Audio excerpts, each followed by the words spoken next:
স্বামী আৰু পিতৃৰ হত্যাৰ অভিযোগত ৰঙাঘৰত কাৰাবন্দী মাতৃকন্যা।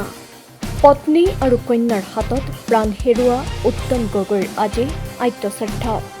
আৰু আজিৰ দিনটোতেই পৰিছে পিতৃক হেৰুৱাই ঘাটমাউৰা হৈ পৰা উত্তম গগৈৰ একমাত্ৰ পুত্ৰ তানিছৰ 12 বছৰীয়া জন্মদিন। 12 বছৰত ভৰি দিয়া তানিছৰ জন্মদিনটোত পিতৃ মাতৃ কাষত নাই যদিও জন্মদিনটোত কাষত আছে বৰবৰুৱাৰ লাহন গাঁওবাসী। পিতৃক হেৰুৱাৰ পিছত মাতৃ জীৱিত থকাৰ পিছতো অনাথ হৈ পৰা তানিছৰ জন্মদিন পালন কৰিলে গাঁওবাসীয়ে। তানিছৰ জন্মদিন 12 বছৰ সম্পূৰ্ণ হৈছে, কিন্তু বহুত দুখ লাগিছে বাৰু এনেকৈ পাতিবলৈ পায়। ঘৰখনত কোনো নাই, আমি পৰিয়াল আৰু গাঁওবাসীয়ে মিলি চুবুৰীয়া সকলোৱে মিলি তাক অলপ শান্তি দিওঁ বুলি অকণমান আগবঢ়াইছোঁ বাৰ্থডে হিচাপে। মোৰ ফালৰ পৰা মই ইমানেই ক'লোঁ আৰু ক'ব নোৱাৰোঁ। ডিব্ৰুগড়ৰ বৰবৰুৱাৰ নৃশংস হত্যাৰ বলি হোৱা উত্তম গগৈ ওৰফে চেংকাইৰ কণমানি পুত্ৰৰ উপজাতিন নিজ গৃহতেই পালন কৰিলে বৰবৰুৱাৰ লাহন গাঁওবাসীয়ে। সম্প্ৰতি হত্যাৰ অভিযোগত তানিছৰ মাতৃ আৰু ভগ্নী আছে ন্যায়িক জিম্মাত। পিতৃ আৰু মাতৃ কাষত নাই যদিও তানিছক সেই অভাৱ অনুভৱ কৰিবলৈ নিদিলে গাঁওবাসীয়ে।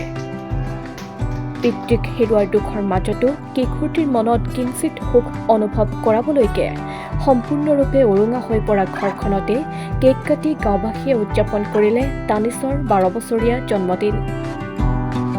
আজি তানিছৰ জন্মদিন। মাক দেউতাকৰ যি ঘটনাৰ পৰিণতিত আজি ঘৰখন সম্পূৰ্ণ উকা হৈ পৰিলে, সেই সূত্ৰে আমি গাঁওবাসী সকলো একত্ৰিত হৈ তেওঁলোকৰ পৰিয়ালবৰ্গ একত্ৰিত হৈ আজি আমি তানিছৰ বাৰ্থডেটো সাধাৰণভাৱে কিন্তু তাৰ মনত আনন্দ দিবৰ কাৰণে আমি প্ৰয়াস কৰিছোঁ। নাজানো ই সুখী হৈছে নাই, তথাপিও আমি চেষ্টা কৰিছোঁ, ই সুখী হৈছে বুলিয়ে ভাবিছোঁ। এয়াই আমাৰ ওচৰত কামনা, কাৰণ মাক দেউতাকৰ দুখখিনি যেন তাৰ মনত নাথাকে, সেইটো কাৰণে আমি সামান্য চেষ্টাহে কৰিছোঁ। ইয়াকে কৈ মই মোৰ আনহাতে নিতৌ উদঘাটন হৈয়ে আছে ডিব্ৰুগড়ৰ চাঞ্চল্যকৰ উত্তম গগৈ হত্যাকাণ্ডৰ ন তথ্য। এইবাৰ আৰক্ষীয়ে উদ্ধাৰ কৰিবলৈ সক্ষম হৈছে উত্তম গগৈক হত্যাৰ বাবে অনা পিষ্টল। বৰবৰুৱা আৰক্ষীয়ে ডিব্ৰুগড় বগীবিল নাহৰণিৰ অৰুণ গগৈৰ বাসগৃহৰ পৰা জব্দ কৰে 45,000 টকাৰে ক্ৰয় কৰা পিষ্টলটো।